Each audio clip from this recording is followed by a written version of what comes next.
Con Google AI Studio e i modelli Gemini fai tutto in diretta.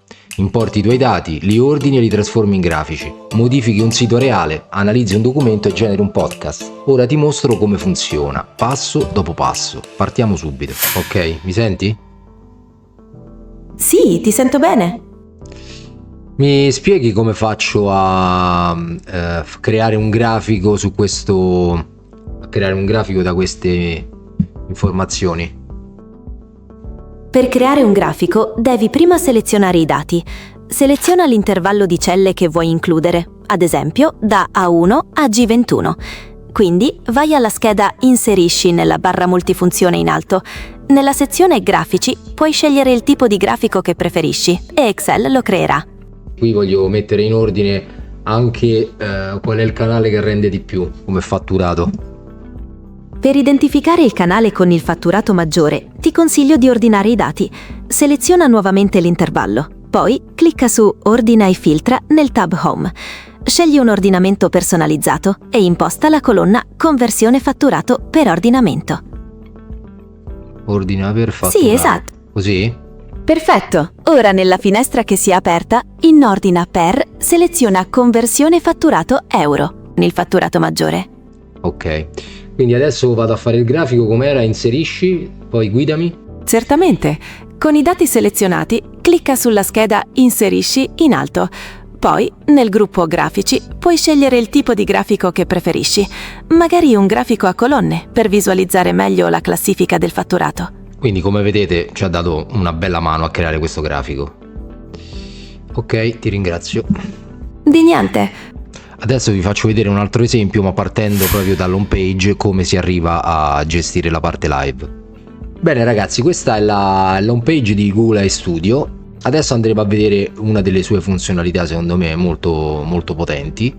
Andiamo su Chat with Models e vedete che qui ci appare la possibilità di creare immagini, video, audio, ma a noi interessa questa qui live.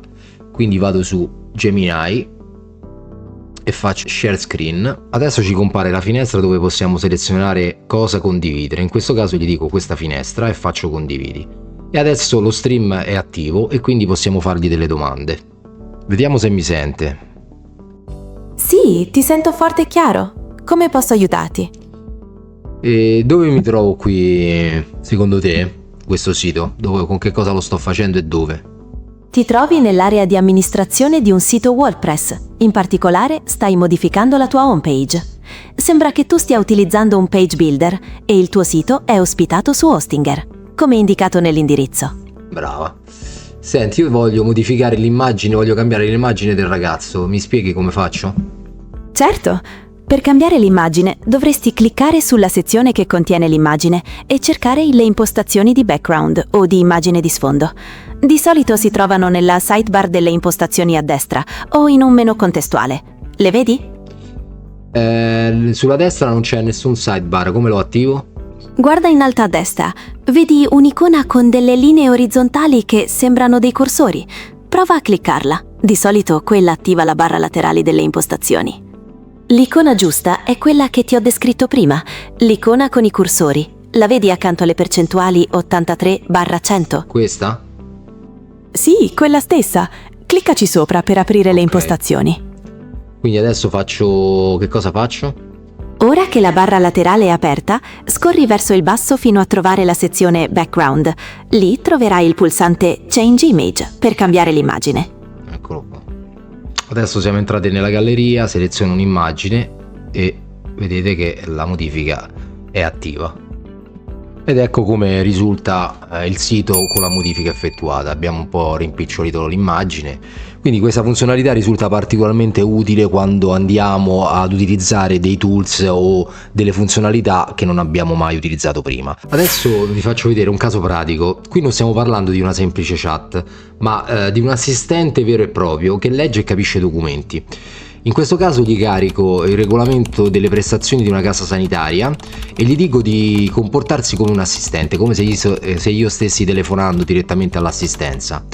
E quindi lui prende il regolamento, se lo legge tutto, lo analizza, quindi a questo punto io non ho più bisogno di leggerlo fisicamente tutto quanto il PDF o quello che sia. A questo punto gli chiedo, mi dici quant'è il massimale per le spese odontoiatriche?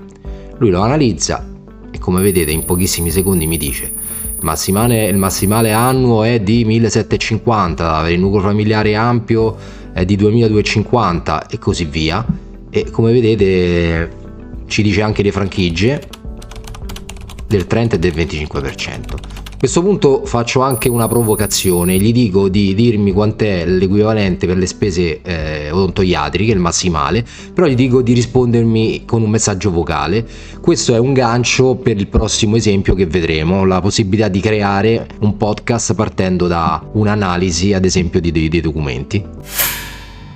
Torniamo nell'home page e cliccando sempre su chat adesso vedremo come caricare 3 documenti che trattano di intelligenza artificiale, ma questa volta la userò come assistente, quindi gli dirò di riassumere il contenuto di questi 3 documenti, ma di farlo in modalità podcast. Che significa? Che mi deve generare il dialogo come se ci fossero 2 speaker 1 e speaker 2. Questo poi mi servirà per generare l'audio, che tra poco vi farò vedere come fare.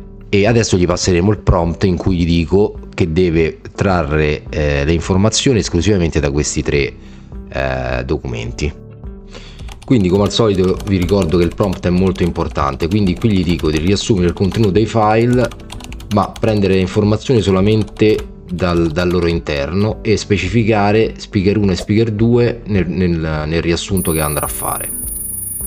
Lui parte con l'elaborazione ed ecco qua che mi genera praticamente, come vedete, il dialogo speaker 1 speaker 2.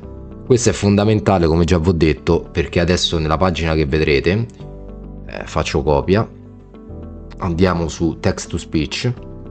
Vedete, qui abbiamo la possibilità di generare un podcast con 2 speaker ma anche con un singolo speaker, quindi un racconto. Noi clicchiamo su speaker 1 e speaker 2, incolliamo il testo, a questo punto facciamo run.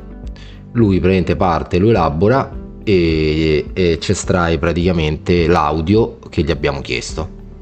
Benvenuti a tutti. Ultimamente sembra che non si possa aprire una pagina web senza leggere di ChatGPT, intelligenza artificiale o LLM. Ma al di là dell'hype, cosa sono davvero questi strumenti? Sono cervelli digitali o solo calcolatrici molto costose? Ciao, è la domanda del secolo. In realtà, basandoci sui documenti che abbiamo analizzato, la risposta è più vicina alla calcolatrice complessa che al cervello umano. Così i tuoi documenti diventano audio, li ascolti mentre sei a casa, mentre cammini o mentre fai sport. Questo era solo un esempio, nei prossimi video useremo Google AI Studio su altri casi reali. Se ti interessa vedere le AI lavorare davvero, resta qui. Grazie.